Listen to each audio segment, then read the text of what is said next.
What the fuck is up? It's your West Coast Packerbacker. Higher point of view here to talk about today. Training camp obviously still, but today we're gonna go to the corners. Yesterday we spoke about the abundance of receivers we have and how we're gonna be okay on receiver, and we're very deep. But with these corners, we're not as deep, but bro, we got just enough, and I think we got enough to get by. We actually had enough last year in the NFC Championship game. Like, sorry to keep going back to this game, but this is the game. Like, that's the measuring stick, you know.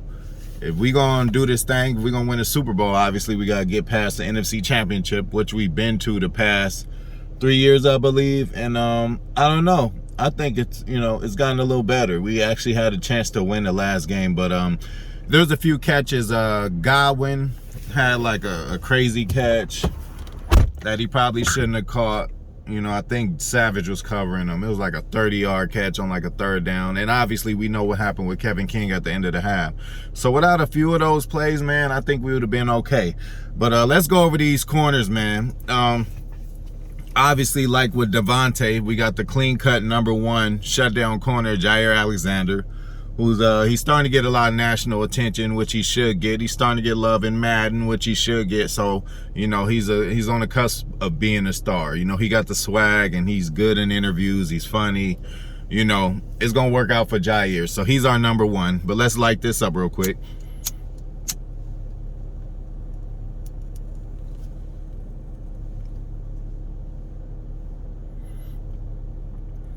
Shit.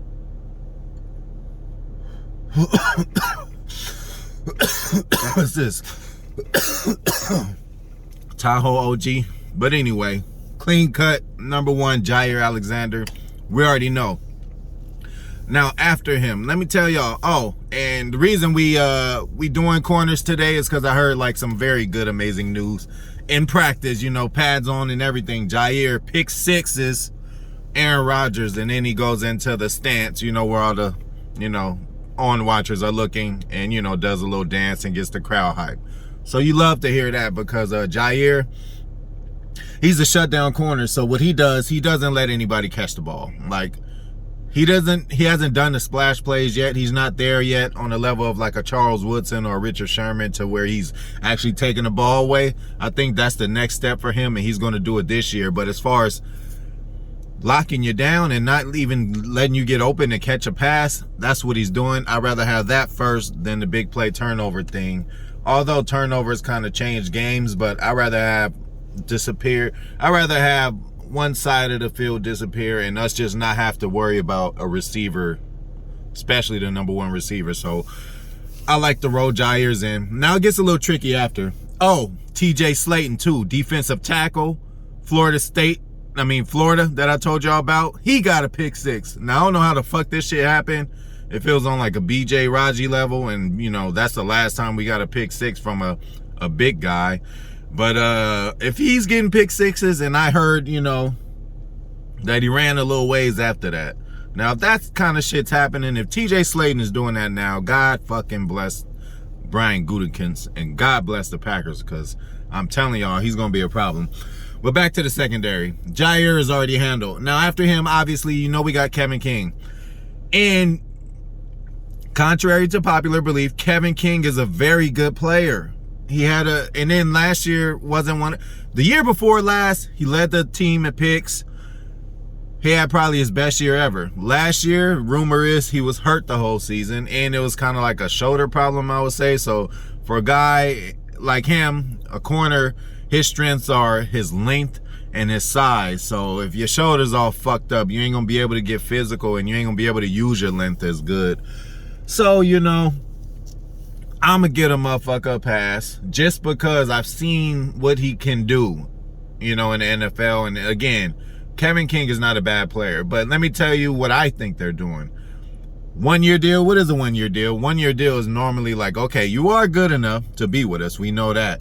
But just show us what you can do one more time. You know, it's something like that. Or it's just like a, you know, 1 year deals are like show and prove. You know, even though he's been in his system and he's been with us for 4 or 5 years, that should be enough show and prove. But after you come up with a disastrous game like you did at the NFC Championship, Kevin King, everything deserves to get reevaluated. And I think that's what they're doing with you now, bro. So bring that shit like you did 2 years ago. And if this last year you really were hurt and it wasn't working, first of all, why the fuck were you in there? They should have thrown Josh Jackson in there. And then speaking of Josh Jackson, we're going to get on Josh Jackson.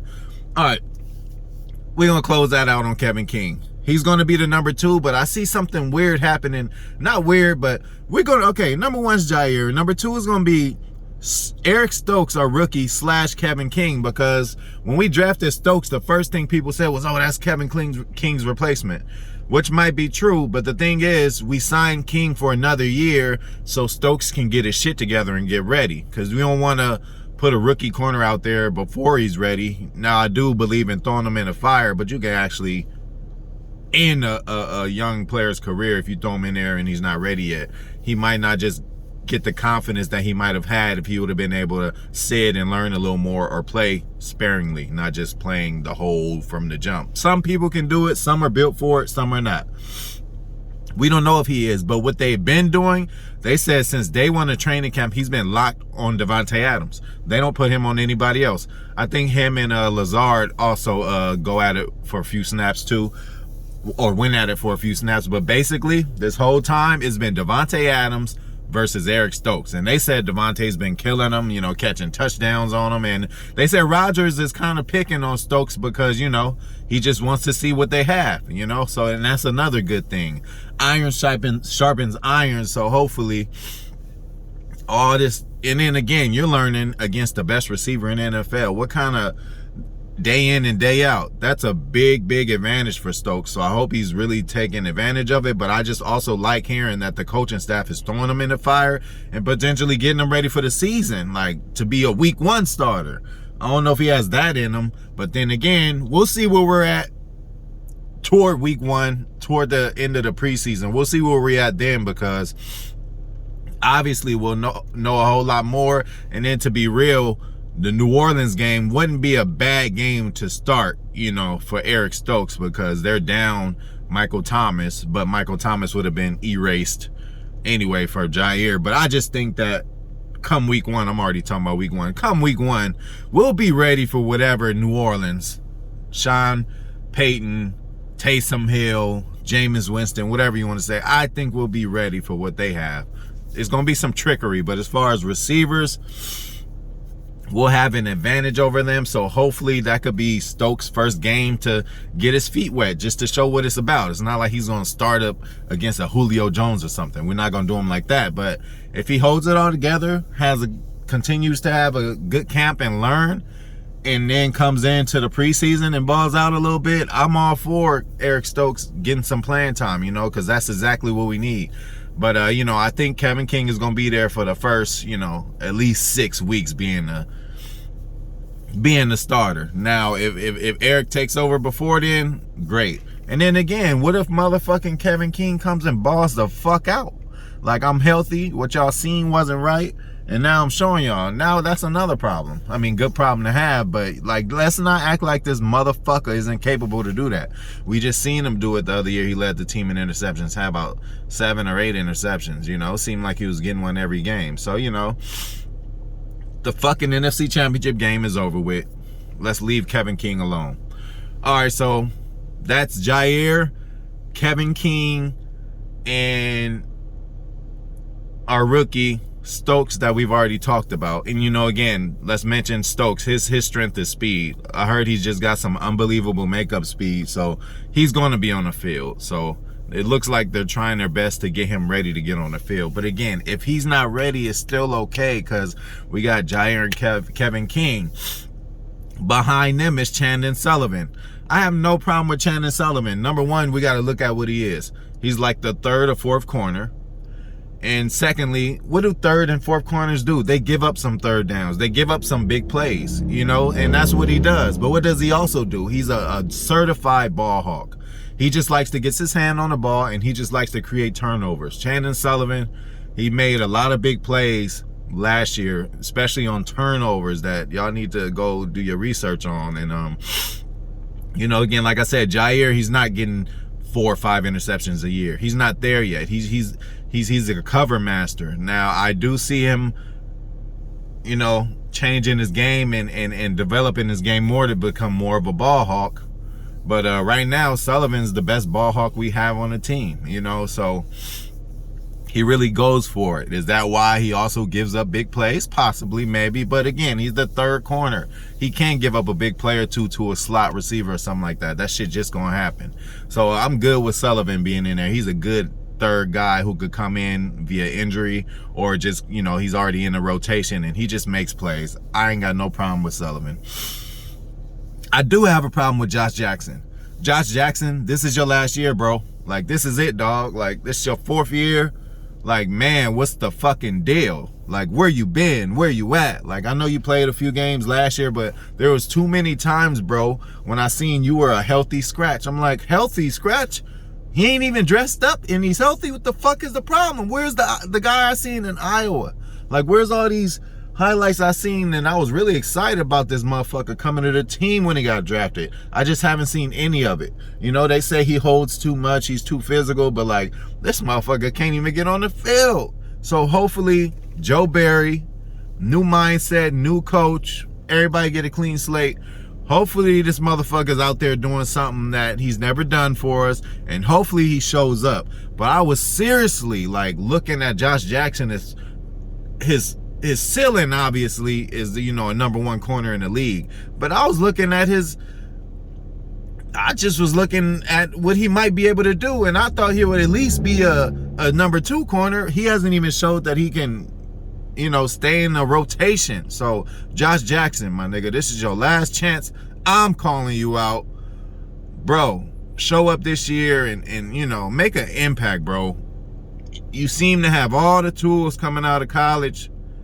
I don't know what's going on, but you know, this is another coaching staff, you know, or at least head coach.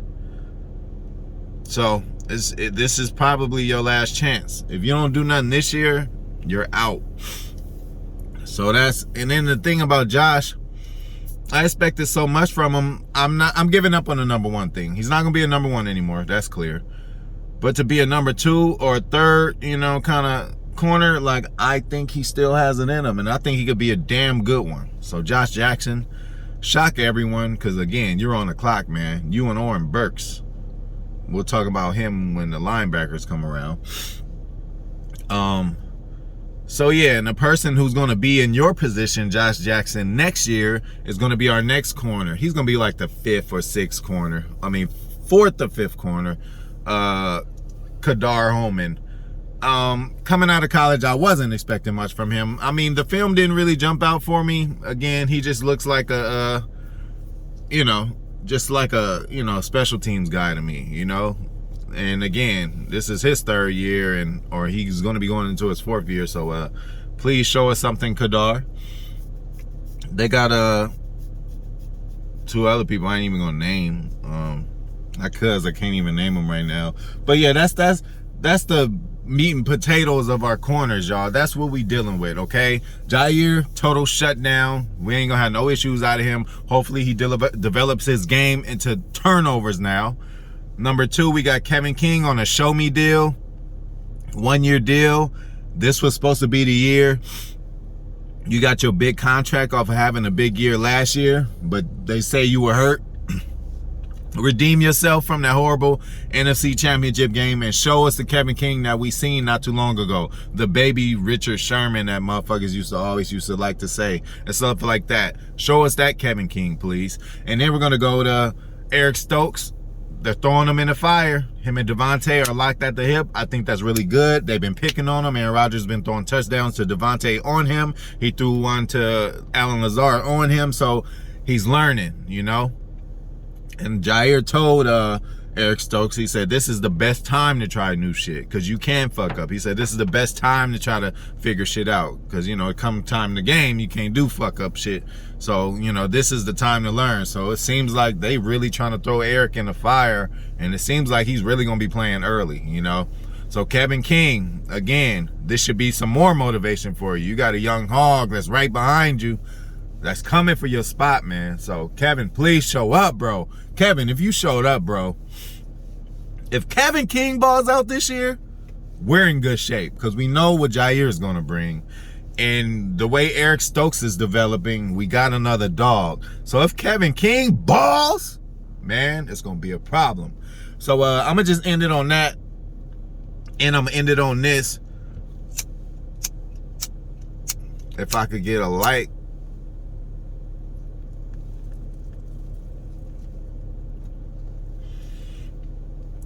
But yeah.